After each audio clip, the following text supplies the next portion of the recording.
آج کل کے زمانہ میں بہت سارے افراد اکثریت کے ساتھ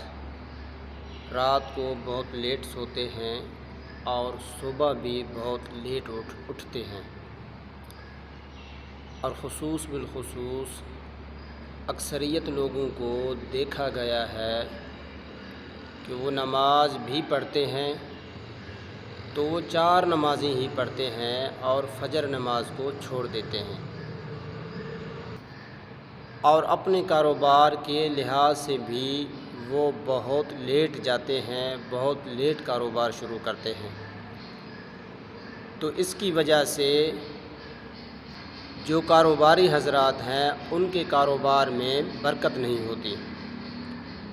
اور حالانکہ یہ جو صبح کا وقت ہے اس کے لیے نبی علیہ الصلاۃ والسلام نے برکت کی دعا فرمائی ہے۔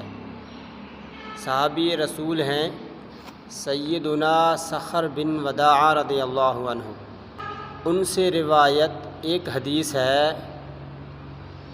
کہ حضور علیہ الصلاۃ والسلام نے دعا فرمائی، اے اللہ میری امت کو صبح کے وقت میں برکت عطا فرما، یعنی میری امت کے صبح کے وقت میں برکت عطا فرما۔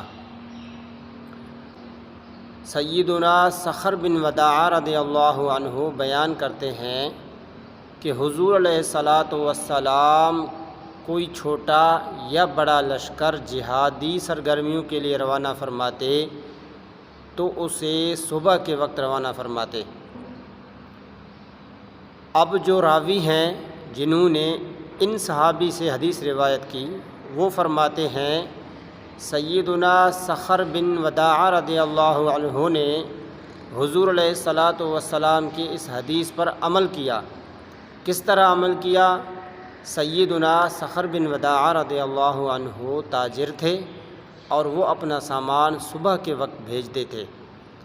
اور اس طرح وہ اتنے مالدار ہو گئے کہ اس جتنا کوئی مالدار نہیں تھا۔ اللہ عز و جل ہمیں عمل کی توفیق عطا فرمائے۔